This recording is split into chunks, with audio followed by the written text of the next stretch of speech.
me and Mr. Jim Lewis this morning.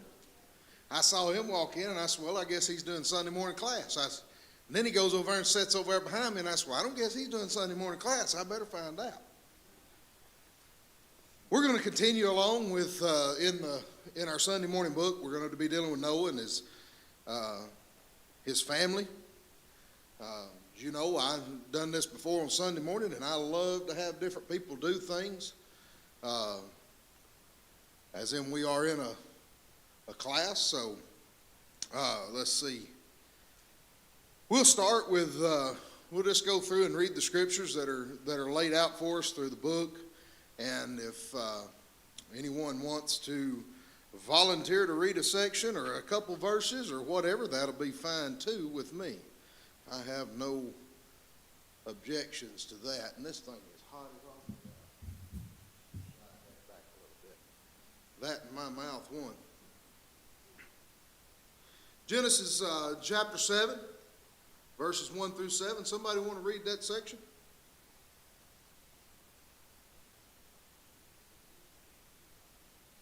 Then the Lord said to Noah, come into the ark, you and all your household, because I have seen that you are righteous before me in this generation. You shall take with you 7 of each unclean animal, a male and his female, 2 of each animals that are unclean, a male and his female, also 7 of each birds of the air, male and female, to keep the species alive on the face of all the earth. For after 7 more days I will cause it to rain on the earth 40 days and 40 nights, and I will destroy from the face of the earth all living things that I have made. And Noah did according to all the Lord commanded him. Noah was 600 years old when the flood waters were on the earth. So Noah with his sons, his wife, his sons' wives, went into the ark because of the flood waters, or because of the waters of flood. Our next section there, and it came to pass, Genesis chapter 8, 13 through 19, and it came to pass in the 601st year of the first month, the first day of the month, that the waters were dried up from the earth, and Noah removed the covering of the ark, and looked, and indeed the surface of the ground was dry.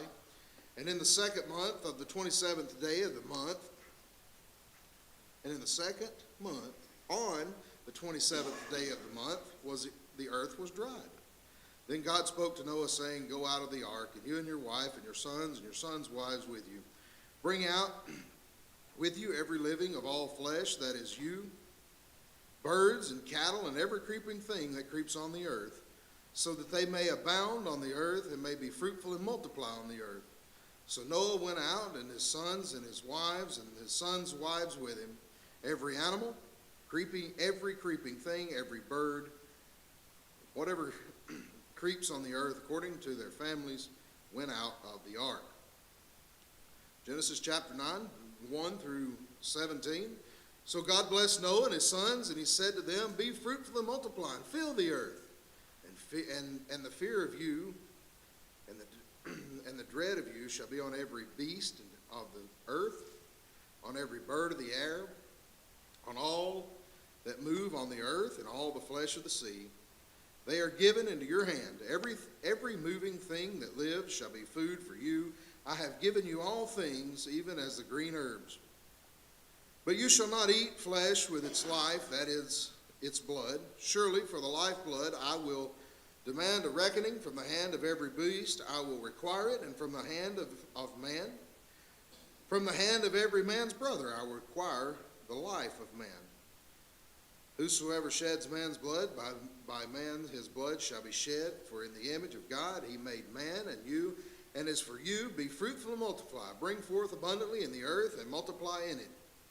Then God spoke to Noah and his sons with him, saying, and as for me, behold, I establish my covenant with you and with all your descendants after you, and with every living creature that is with you, the birds, the cattle, and every beast of the earth with you, all that go out to the ark, every beast of the earth. Thus I establish my covenant with you. Never again shall all flesh be cut off by waters of the flood. Never again shall there be a flood to destroy the earth. And God said, this is a sign of the covenant which I make between me and you and every living creature that is with you for perpetual generations. I set my rainbow in the cloud, and it shall be the sign of the covenant between me and the earth. It shall be when I bring a cloud over the earth that the rainbow shall be seen in the cloud, and I will remember my covenant which is between me and you and every living creature of all flesh. The waters shall never again become a flood to destroy all flesh. The rainbow shall be in the cloud, and I will look to it to remember the everlasting covenant between God and every living creature of all flesh that is on the earth. And God said to Noah, this is a sign of the covenant which I have established between me and all flesh of the earth. You know, there was some, as I was given, I told Ron, I said, I'll take Sunday morning class for you, and we'll continue with the book. And there are some things that I want to point out that are really not necessarily driven by the book per se. You know, I'm going to deviate from that just a little bit. Because when we think of Noah and the ark, 9 times out of 10, it's the big boat, the flood, and the animals, and that's what we kind of, we look at it as a child's story, if you will. There is so much in Noah, his family, and the ark that I think oftentimes we kind of just overlook the aspects that are taking place. If we look at Genesis chapter 7 and verse 16, he says here, so those entered, male and female of all flesh, went in as God had commanded him. And who shut the door? God shut the door. He didn't leave it to man. God said, I'm going to shut the door. We're going to come back. Remember that word door. We're going to come back to that at some point in this. In this as we go through.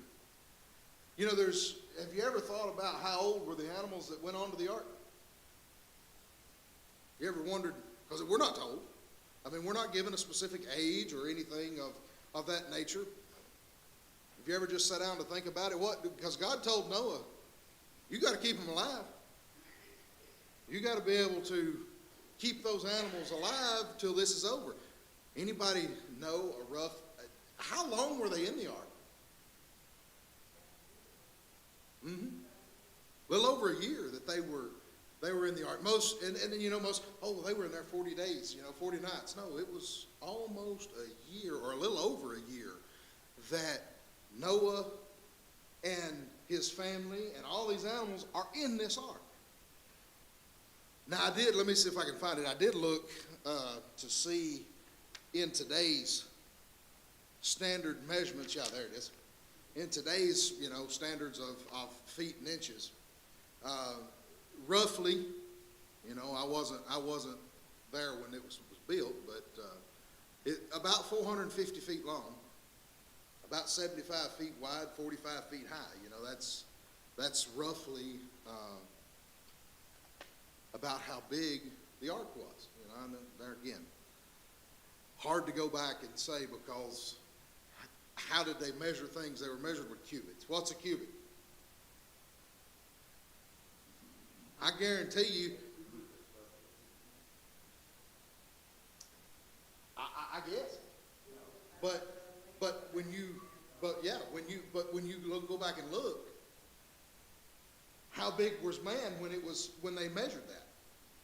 If you pull my wife, who's just, I don't even know if she touches 5 feet, and you measure her at her cubic and me at mine, they're going to measure different. So don't hold me to that being the exact measurement on that, but that's something that is speculated.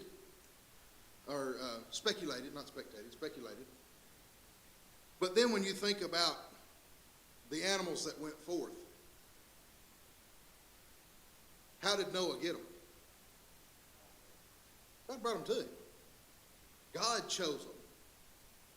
Now, in my mind, I'm thinking, well, now, how in the world can you have these animals who are natural predators of these? How does it work? I don't know.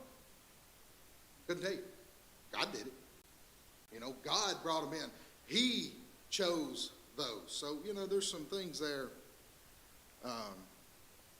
that you just wish there was more detail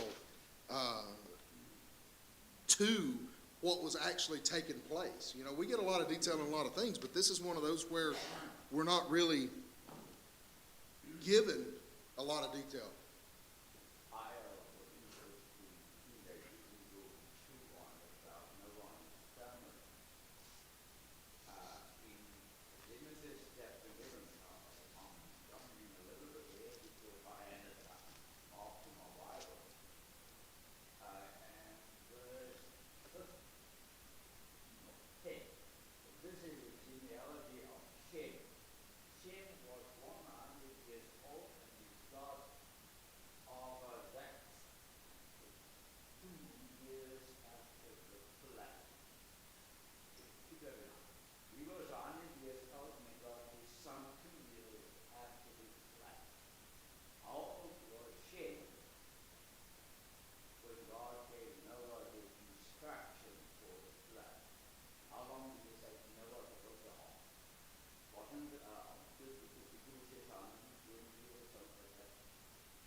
Oh, it's a good possibility.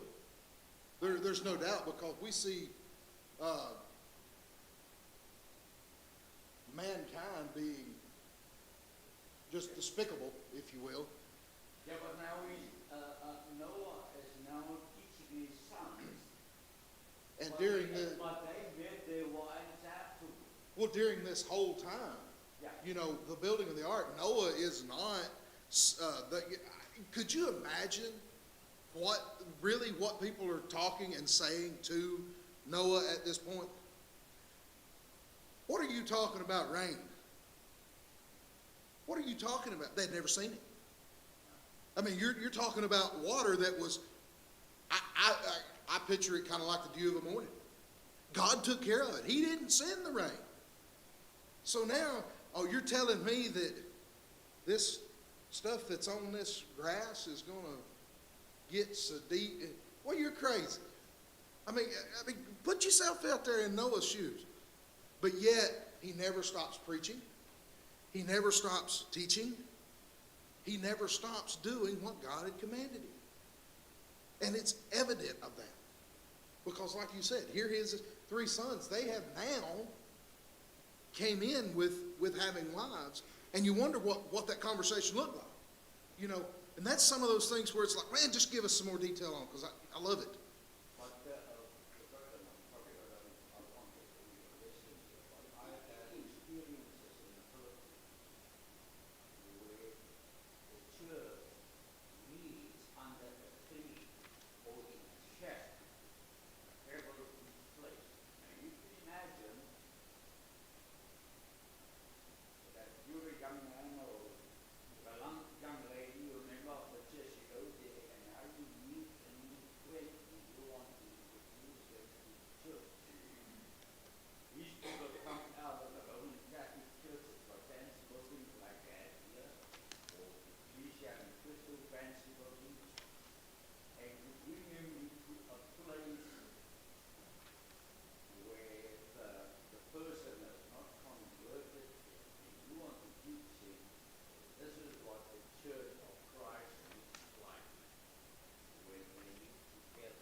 Yeah.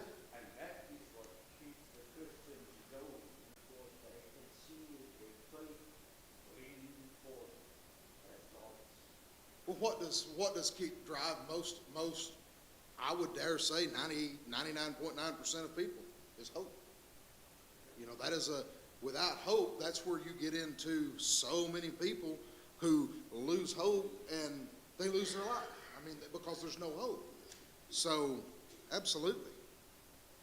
If we continue on looking at some things that sometimes we may overlook, I mean, we may not. But we can go to, I'm going to pick on somebody and I'm going to give you the scripture, 2 Peter chapter 2, verse 5. Let's see. John, when you get there, would you read that for me? 2 Peter chapter 2 and verse 5. We're going to see just a little bit. Here we have, I don't know, how long is it between Noah's Ark and Peter preaching the gospel here? Quite a while. I mean, you're talking some years there. Because we get the flood early on and you get, so, do you have any idea, Chris? I think, keep in mind. Or do you, The easiest or from Noah's Ark to Christ? That'll get us close. Well, about 42 generations according to Matthew chapter 1. That would be for 2,000 years. So 2,000 years after, roughly, 2,000 years after the flood and Noah's, here we have Peter talking about him in 2 Peter chapter 2 and verse 5. Yeah.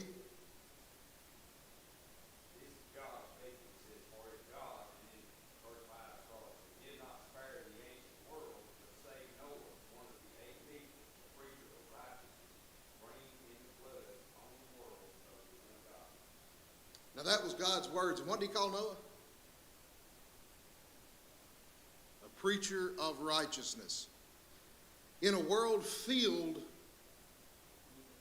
with evil. And here we have Noah being considered a preacher of righteousness. 2,000 plus years after this flood, he's still being talked about.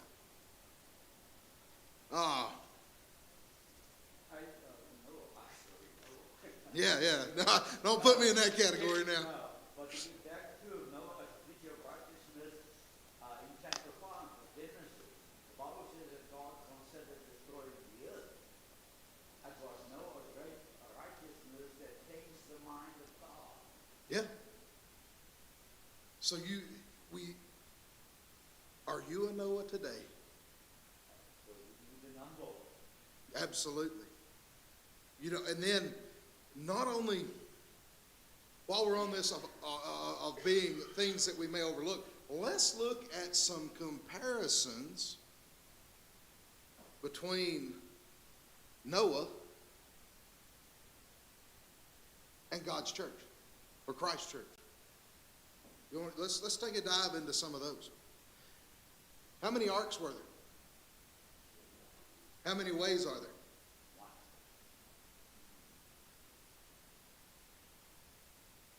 How many ways were there to escape the flood?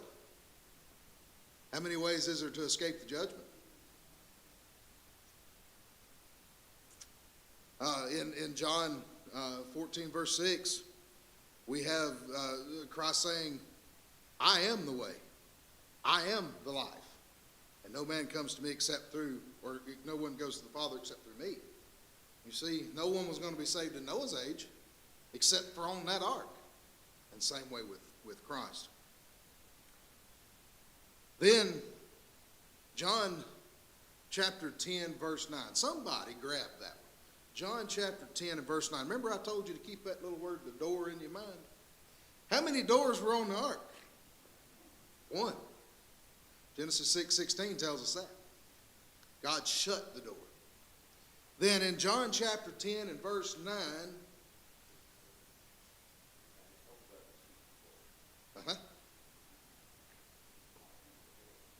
Jesus said, I am the door. So see there, we got Noah's Ark having a door. Christ saying he's the door. How this interlays and comes into fulfillments here. Now I got to figure out, this is killing me, because this is front and back printing, and I am not All right, that's number 2. Number 3, here we go. Do all this stuff, and then you can't keep up with it. That's something else. Genesis chapter 6 and verse 14, we're told that the ark was made of what? Go for wood. Key word being wood. What was Christ crucified on? A cross made of wood.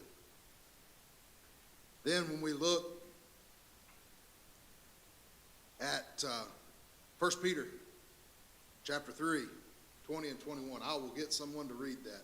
Eeny, meeny, miny, who do I want to get?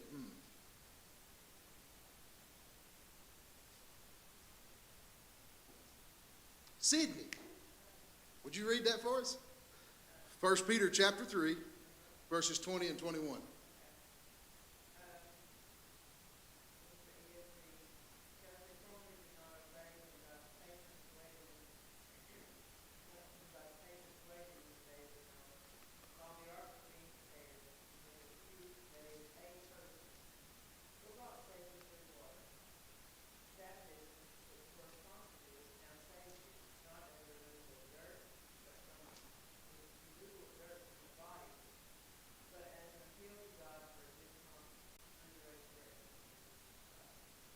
You see, Noah was saved in the ark by the water, through the water, just as we are today through Christ and through the baptism therein of it. And it's really ironic that Peter is now making his, well, this would be another, the one Johnny read would be another one, but we're seeing connections of Noah's ark and Peter here.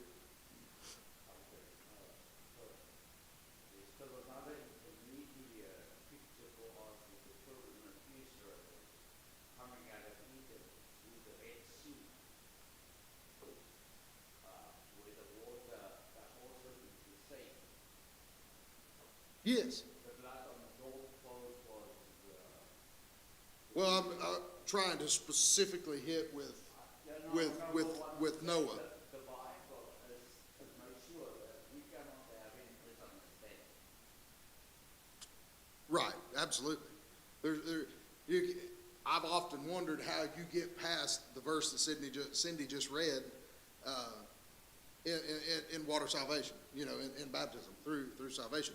I've often wondered how you can even get past that and it not register some sort of discussion. Oh, I meant to mention at the beginning of class, this is how my mind works. Sharon's wanting everybody to make sure your name, address, and all that stuff is right on the information she's got to go in the directories and all that stuff. See, I looked back there and saw her, and it just kind of dawned on me. So, there you go. There's a world, and there's a life in my world. I'm like a squirrel. You also have this ark that being built the way that God commanded. In pitch, out pitch, up pitch, down this way. That he did it exactly to what God had said. And what happened to it? It stayed afloat and it didn't tear up, and they lived in it for over a year. But if he had not done it exactly the way God had commanded, there's no doubt in my mind it would not have stayed afloat. It would not have sufficed for living in. But how does that go to Christ? Well, he gives us an outlay of how to live our lives and how to do those things, how we should be, and if we don't do them, well, we ain't going to survive it. We're not going to get past the judgment. It won't happen. Let's see. So if we look at here at what we've looked at, and I call it the big picture, the ark being Christ as the only refuge from judgment, the flood, which was God's judgment on sin, the rainbow is God's mercy fulfilled. So we can see there of some of those things that go on. And I haven't even touched on that side yet. What am I thinking? You know, we in the introduction here of our book, Scripture frequently issues warnings about the influence of evil. You know, they say, what is that old saying? Evil companions corrupt good morals. Let's go through. I want to try and make sure we get some of this on the book covered. That way when we get down there to the questions, we'll get those answered. Yeah, see, this is my fault for not marking this stuff in this book.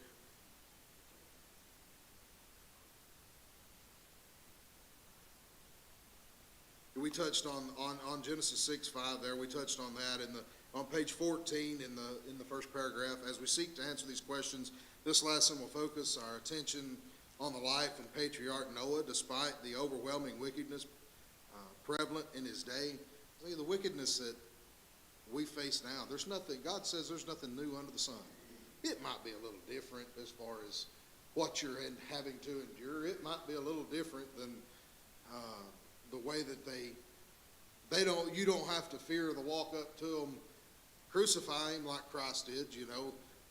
But the persecutions and the things and the evil things, they're still present there with us today.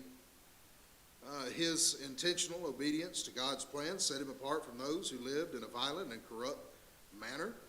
There again, we touched on that with the only way to surpass the judgment, the only way to live in this life is with Christ and going through those things. We can clearly see in Romans chapter 6, 23, the wages of sin is death. Well, that was the same thing that Noah faced with the flood. We have the flood waters destroying the wickedness or the sin of the world. Then as we go to see, Noah showed one how to live, knowing his action matched his words. His family joined him on the ark, citing him as an example of faithfulness. The author of Hebrews describes how he moved with godly fear, prepared an ark for saving his household, by which he commanded the world and became heirs of the righteousness which is according to the faith. Hebrews 11:7. Those who desire to help family members avoid the influence of evil should follow Noah's example and refuse to allow our world and culture to shape our thoughts and actions. That is one true statement right there. We shouldn't let this world, what are we told? We're told to be in the world but not of the world. So yeah, we got to live in this place, but we don't have to let the evil, the sinful nature of man, we don't have to let those things influence us. Well, how do we do that? Well, look at Noah. What did he do? When he preached, his 3 sons, their 3 wives, Noah's wife and Noah, there you go. They stayed, they knit together. Just like the church is now, just like this building right here. It is no different than that ark. They were in it, they were safe, they got away from the nonsense, they were able to live and survive. You know, we meet together Sunday mornings, Sunday nights, Wednesday nights, and why? Well, let's keep a close watch on each other. And just like in my invitation, you know, the last time I did it. Bear one another's burdens. Hold us accountable. Get there to where we're a knit family. To where, man, we can knock out this world. You know, we got to be able to hold each other accountable to these things and just love on each other. And not show the hate that's out in the world. It's a place for us to escape it. It's a place for us to get away from the negativity that is outside, especially on Wednesday nights. You know, to be here and to love on each other and hug on each other and all that good stuff. To be a part of a family.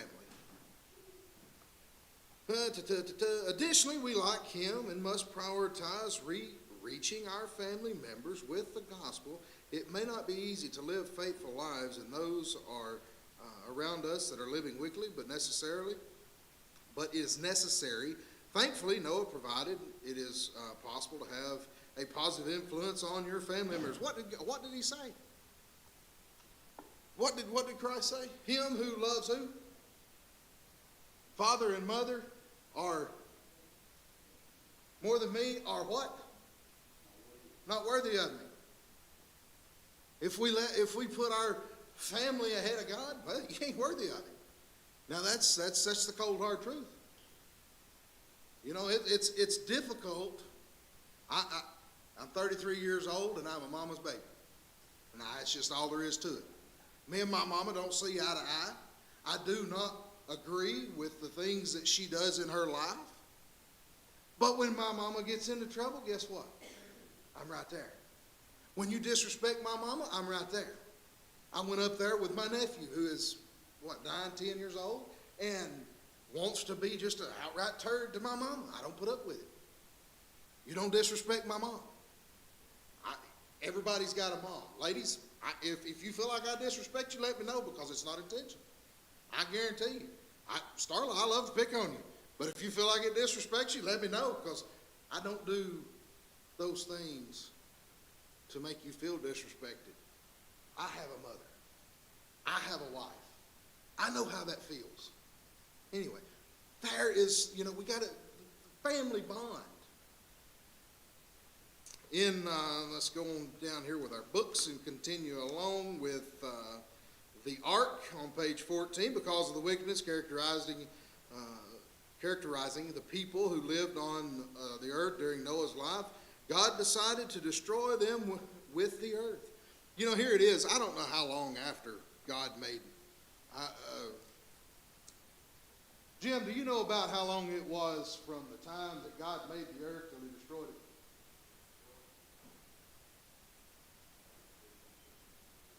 Okay. So, 1,500 years God made this beautiful place.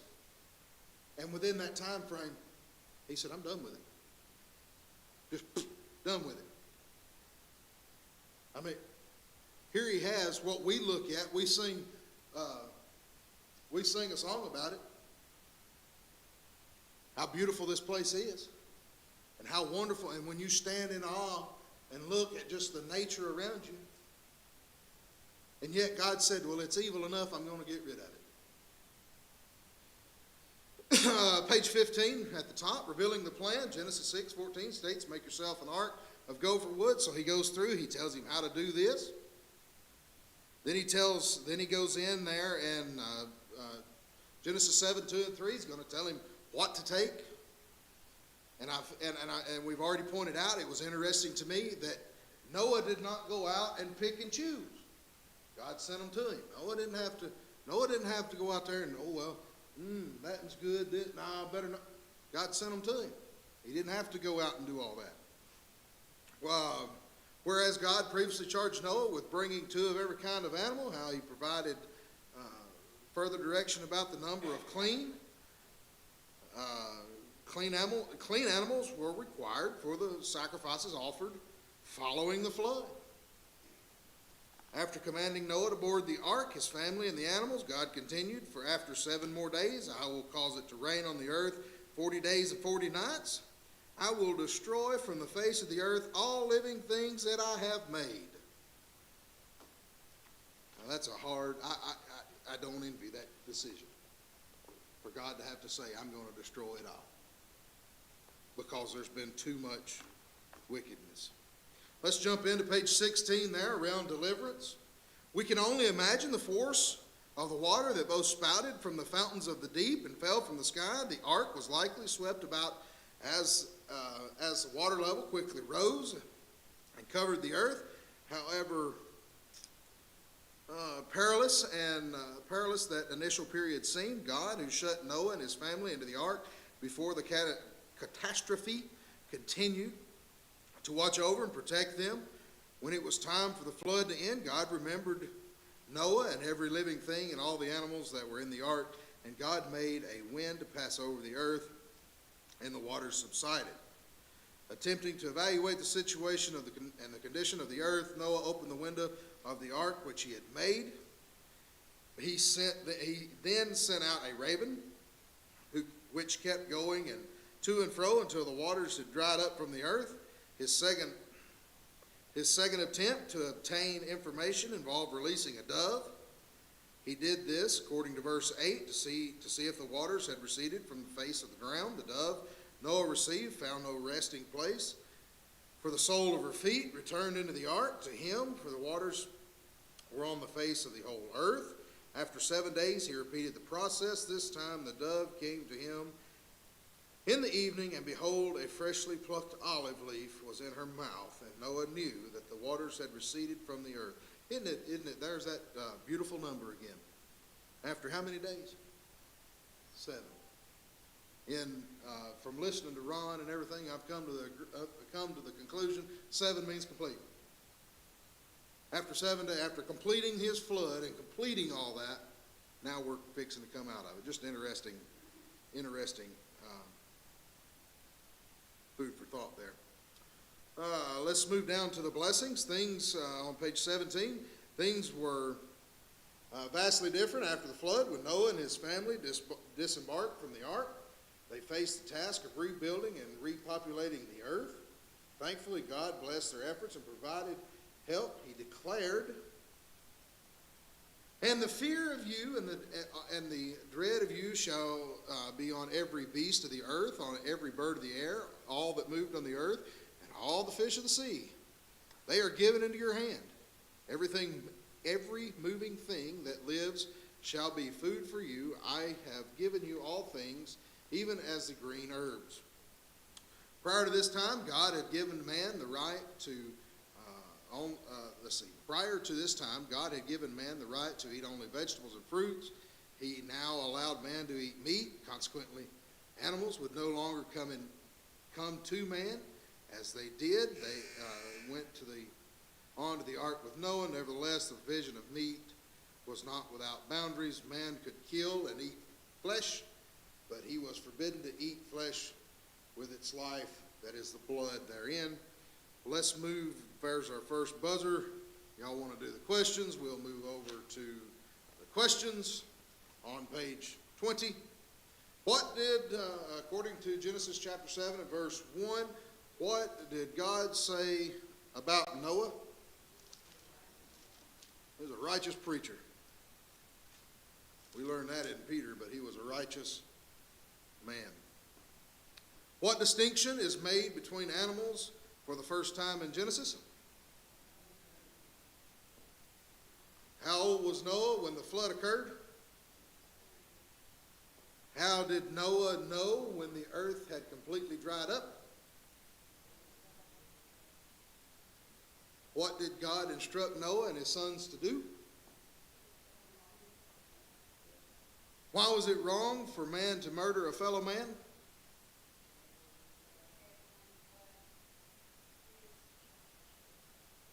Yeah, I don't think we got into a whole lot of that. What did God promise never to do again? And then what was the sign for that? There we go. Got those covered.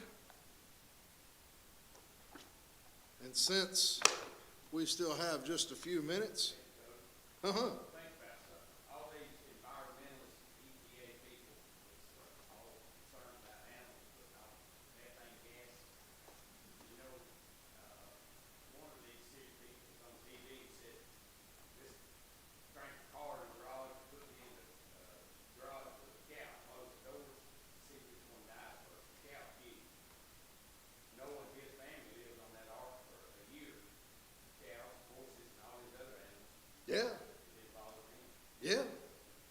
Yeah, go ahead and close that garage door and crank up. Your skin will turn pink and then you'll be gone. Carbon monoxide to get you. Some things that I want to go back to, really emphasizing the picture of the ark, kind of like foreshadowing Christ here. You had one ark, you had one Savior, you had one door. Jesus says, "I am the door." Um, we had, we talked about both of them being made of wood, the cross and the ark, the baptism connection. We see so many things through that. We look at the flood, that was God's judgment. The ark, salvation, baptism, identification with Christ's death and resurrection. There are so many things that are foreshadowed together there. We see, and this is going out on a stretch here, we see the Lord shut the door, and John tells us no one can pluck you from Christ's hand. Nobody can take you from Christ. Only you can do that yourself. Nobody else can make you or lose that or anything. We see where we have this promise of mercy. You got a rainbow that is a covenant sign. Hebrews 8:6 says that Christ is our mediator. Same thing. We have that promise of mercy there. And in those, in the days of Noah, only those that were inside were saved. And we even see in Matthew when he says, as in the days of Noah, when the flood came, so will Christ come again. Our door is always, as long as you got breath in you, your door of mercy is always open. But when that breath that's in you fades out, that door of mercy closes down. So that being said, any questions, concerns, comments, anything I said didn't make sense, anything that, you're an idiot and need to re-explain this, or you messed up and said this, let me know. I want to make sure and not leave with things that confuse you. Certainly don't want to leave with speaking out of context or out of turn with this. Chris, if you don't mind, would you close us with a word of prayer?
Now it's time for some competition between Zach and Haley to get their third one. That way they'll be back in front of them.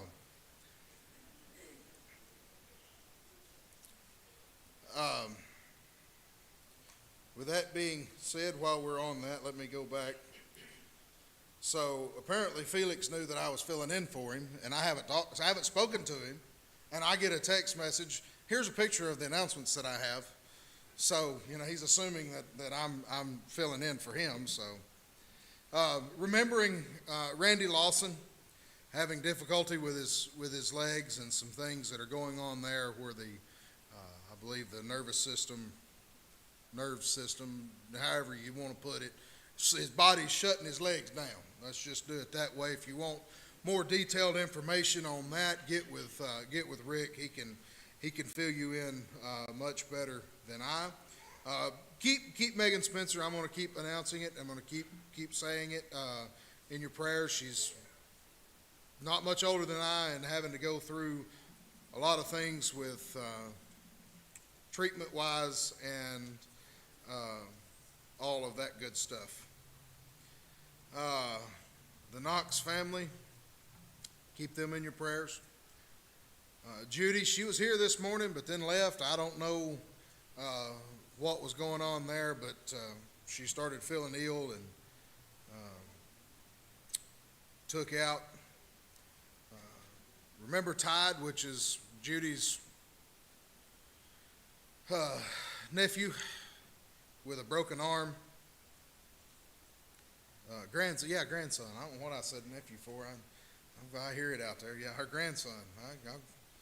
Somebody got to keep it straight. I can't. Jake Thompson with hip surgery and is doing well. Now, I don't know who that is or who to go to, but that's what Jackie Thompson. Okay, there we go. Y'all try reading this little old scribble writing that I got from Felix this morning. I barely can read big old long good print off a computer. Struggled all morning through class just trying to read out of that book. Jackie Thompson had hip surgery and is doing well. See there, we'll get there. Check out the bulletin. Ron was nice enough this time to make his bulletin before he took off. Last time he didn't make us one, but this time he's got us one made. Check it out on that October the 18th. Will be a dreaded Hallow Haunted House. That'll be the closest thing coming up for the youth.